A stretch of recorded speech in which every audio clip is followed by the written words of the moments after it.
Praise the lord. ప్రభువైన యేసు నామములో అందరికీ వందనములు. యేసయ్య మాటను ఈ కార్యక్రమానికి ప్రేమతో నేను మిమ్మను స్వాగతిస్తున్నాను. ఈ దినము మార్కు సువార్త 6వ అధ్యాయము 53వ వచనం నుండి 56 వచనాల వరకు ధ్యానించుకుందాం. ప్రభువైన యేసుక్రీస్తు వారు ఈ వాక్య భాగములో మనకు నేర్పిస్తున్నటువంటి అమూల్యమైనటువంటి సందేశాన్ని మనం జాగ్రత్తగా ఈ దినము ధ్యానించుకుందాం. వారు అవతలకు వెళ్ళి గిన్నెసరత్తు దగ్గర ఒడ్డుకు వచ్చి దరిపట్టిరి.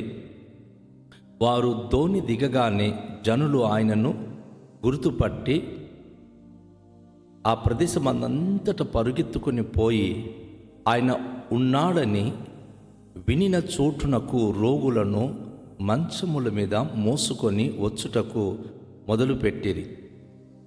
గ్రామములలోను పట్టణములలోను పల్లెటూళ్ళలోను ఆయన ఎక్కడ ప్రవేశించినో అక్కడ జనులు రోగులను సంత వీధులలో ఉంచి వారిని ఆయన వస్త్రపు చెంగు మాత్రము పట్టుకొననిమ్మని ఆయనను వేడుకొనుచుండిరి. ఆయనను ముట్టిన వారందరూ స్వస్థత నొందిరి. ప్రియదేవుని యొక్క బిడ్డలారా, ఈ ప్రశస్తమైన సమయంలో ప్రభువైన యేసుక్రీస్తు యొద్దకు వచ్చిన వారికి కలుగుతున్నటువంటి అద్భుతమైనటువంటి స్వాతంత్ర్యమైన జీవితం గురించి ఈ వాక్య భాగంలో మనము ధ్యానించబోతున్నాం. యేసు ప్రభువారు ఎప్పుడైతే సముద్రము దాటి ఆయన ఒడ్డుకు చేరి ఉన్నారో, ఆయన అక్కడ ఉన్నటువంటి విషయాన్ని చాలామంది ఆయన గురించి, తన మహాత్మ్యం గురించి చుట్టుప్రక్కల పల్లెల్లోనూ గ్రామాల్లోనూ పరుగులెత్తుకుంటూ తెలియచేశారు. యేసు ప్రభువారు అరణ్యములో 5 రొట్టెలు 2 చేపలతో కొన్ని వేల మందికి భోజనాలు పెట్టడము కానీ, సముద్రం లోపల ఏర్పడినటువంటి గాలి తుఫాను ఆ భయంకర వివత్సాన్ని సృష్టించినప్పుడు ఏ రీతిగా దానిని ఆపి నావలు వారందరికీ ఒడ్డు చేర్చడం కానీ, ఈ మహత్యం గురించి ఆయన చెప్పక్కర్లా. అది చూచిన వారు అనేక మందికి ప్రకటించుకుంటూ వారు బోధించినప్పుడు అనేక మంది హృదయాలు యేసు తట్టు త్రిప్పి యేసు ప్రభు ఎక్కడున్నాడో అక్కడికి జనులందరినీ కూడా ప్రతి పట్టణాల నుండి, గ్రామాల నుంచి, పల్లెల నుంచి ఆయన ఉండే ప్రతి స్థలానికి రోగులను పట్టుకుని రావటం జరిగింది. ఇక్కడ ఒక విషయాన్ని మనం గమనించాలి. బైబిల్లో యేసు ప్రభువారు అంటారు, తన నామమందు విశ్వాసముంచిన వారు, తన వాక్యమందు నిలిచిన వారు సత్యమును గ్రహిస్తారు, సత్యము వారిని స్వతంత్రులుగా చేస్తుందని. అద్భుతాలు జరగడానికి, ఆశ్చర్య కార్యములు అనుభవించడానికి ఒక వ్యక్తి యేసయ్య మాట మీద విశ్వాసం ఉంచాలి, యేసయ్య మాటను లక్ష్యం ఉంచాలి. యేసయ్య ఏం చెప్తున్నాడో అది వినగలగాలి, తనను వెంబడించగలగాలి. అప్పుడే ఆయన ద్వారా అనేక విధమైన మేలు మనము పొందగలము, అనేకమైన ఆశీర్వాదములు మనం పొందగలము. ఇక్కడ యేసు ప్రభు ఉండే చోటికి జనులు విపరీతంగా తనను వెంబడిస్తున్నారు. వారి గుండె నిండా ఉన్న ఆశయాలు, వారిని విడుదల చేయడానికి వచ్చిన వారు వారి ఎదుట కనిపిస్తున్నాడు. మన దేశానికి స్వాతంత్రము తెచ్చినటువంటి మహానుభావులు అనేక మంది ఎప్పుడో కాలగర్భంలో కలిసిపోయారు. దేశములో స్వాతంత్రం ఉందా అని మనం అనుకుంటున్నాం, కానీ ఈరోజు వాస్తవానికైతే అనేక పోరాటాలు, అనేకమైనటువంటి భయంకరమైన పరిస్థితులు సంభవిస్తుంది. కానీ యేసు ప్రభువారిలో ఉన్న అద్భుత అనుభూతి ఏంటంటే, నాటికి నేటికి యేసు ప్రభును అంగీకరించిన వారు స్వాతంత్రులవుతున్నారు. క్రీస్తు మనను స్వతంత్రులుగా చేసి ఈ పాపమనే దాస్యం క్రింద, రోగము క్రింద, దారిద్ర్యం క్రింద అణగారిపోతున్న జీవితాలను విమోచన దయచేసి ఉన్నాడు. అవును, 2025 సంవత్సరాలు కావస్తోంది. ఆనాటి నుంచి ఈ నేటి వరకు ఏ దేశములో, ఏ భూభాగములో, ఏ కాండములో, ఏ ప్రజలు యేసు ప్రభును అంగీకరిస్తున్నారో, యేసు ప్రభుతో జీవితము ప్రారంభిస్తున్నారో, యేసు ప్రభు యొక్క వాక్యము ద్వారా తాకబడుతున్నారో, వారి జీవితంలో ఊహించని అద్భుతమైన మేలు కలుగుతోంది. ఆ రోజైతే ఆయన వస్త్రపు చెంగును ముట్టాలని, ఆయన నీడ తాకబడాలని, ఆయనను ముట్టుకోవాలని ప్రజలు పరుగులెత్తుకుంటూ వచ్చి ఆయన ద్వారా స్వస్థత పొందారు. ఈరోజు శారీరకంగా యేసు ప్రభు మన మధ్య సంచరించకపోవచ్చు, ఆయన శారీరకంగా మన మధ్య లేడు, కానీ తన వాక్యము ద్వారా మనలో సంచరిస్తున్నాడు. పరిశుద్ధ గ్రంథము పట్టుకున్న ప్రతి స్థలములో తనను విశ్వసించిన వారి మధ్య ఆయన ఉంటున్నాడు. ఆయన ఒక మాట తెలియచేశారు, 2 లేక 3 నా నామములో ఎక్కడ కూడుకొని ఉన్నా వారి మధ్య నేను ఉంటానని.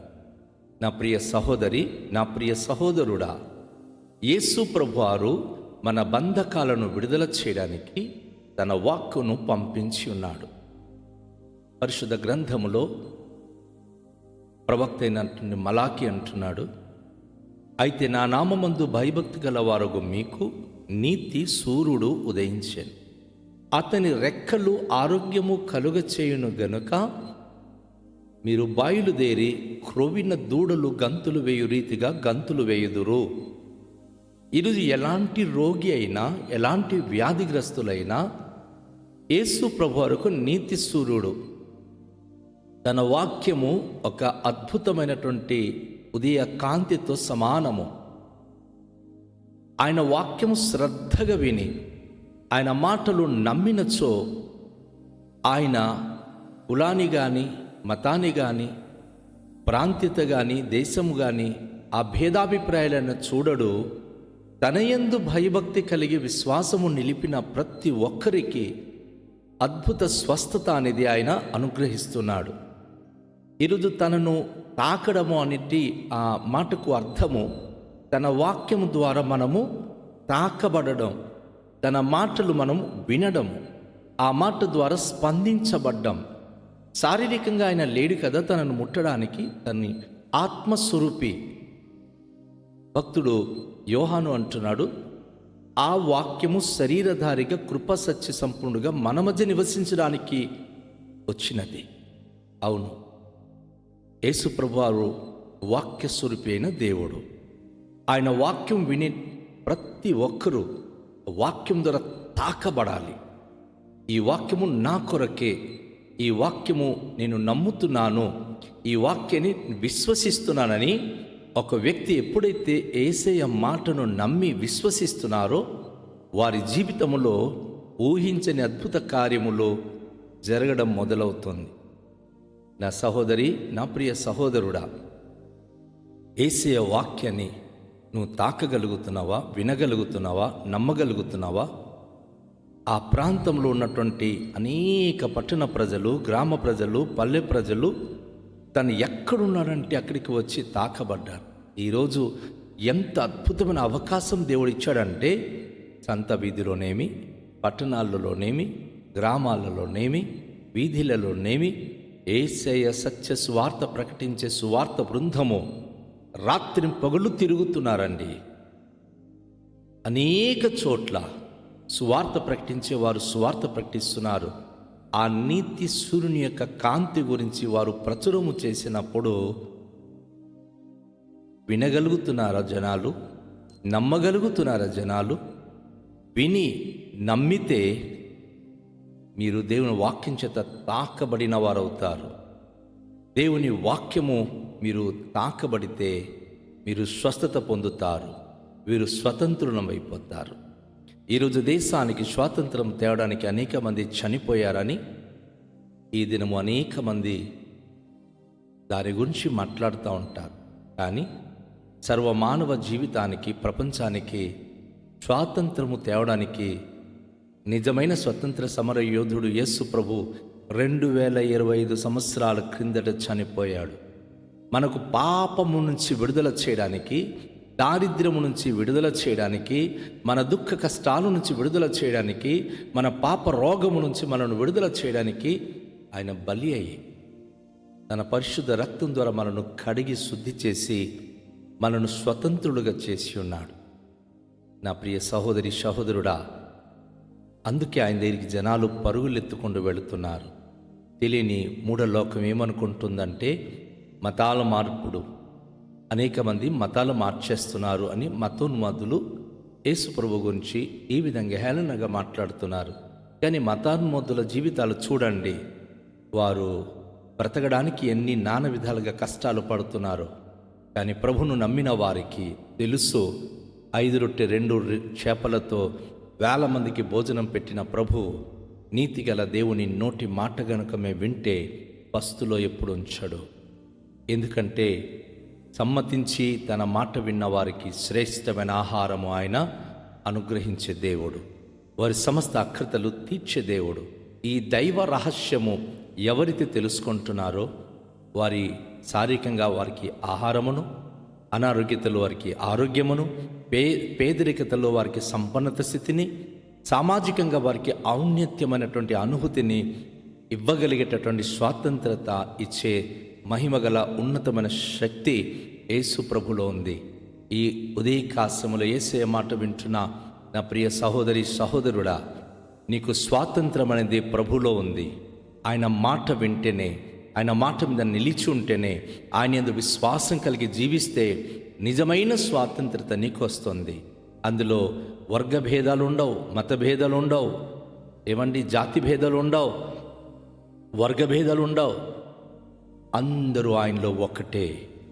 ఎందుకంటే అనేక మంది సహోదరులు అంటుంటారు సబ్కా మాలిక్ ఏకే అని. ఎస్, అందరికీ పరిపోషించి పరిపాలించగలిగిన వాడు ఒకే ఒక్కడు, ఆయనే మహిమగల దేవుడు. మానవుడుగా యేసు రూపంలో ఈ లోకానికి వచ్చినటువంటి రక్షకుడు. ఆయన యందు విశ్వాసం ఉంచిన వారు ఎలాంటి బానిస బ్రతుకు బ్రతుకుతున్నా, ఎలాంటి దౌర్భాగ్య స్థితిలో కృంగిపోయి కుమిలిపోతున్నా వారు విడుదల పొందుతారు, స్వేచ్ఛపరులై సంతోషంగా జీవించగలుగుతారు. అట్టి సంతోషకరమైన జీవితము మీకు కావాలా? అట్టి స్వాతంత్రమైన జీవితము మీకు కావాలా? తలలుంచుకొని ప్రార్థన చేద్దాం. మిక్కిలి దయగల తండ్రి, మీ పరిశుద్ధ నామానికి వేలాది వందనాలు, స్తోత్రాలు. జనులు కాపర్లేని గొర్రెల వలె తిరుగుతూ ఉండడం మీరు చూశారు. ఇదిగో మీ వద్దకు వచ్చిన వారికి సకల రోగాల నుంచి స్వస్థత, విడుదల చేసి స్వతంత్రులుగా చేస్తున్నారు.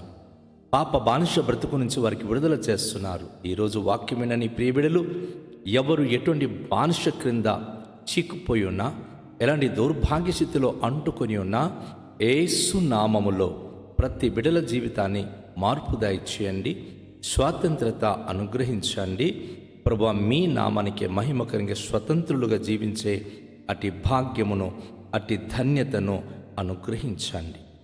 సకల మహిమ, ఘనత, ప్రభావములు మీరే పొందుకున్నమని కృతజ్ఞతాస్తుతి స్తోత్రాలు మీకే చెల్లిస్తూ యేసు అతి శ్రేష్టమైన పరిశుద్ధ నామములో ప్రార్థిస్తూ వేడుకొనుచున్నాము పరమ తండ్రి.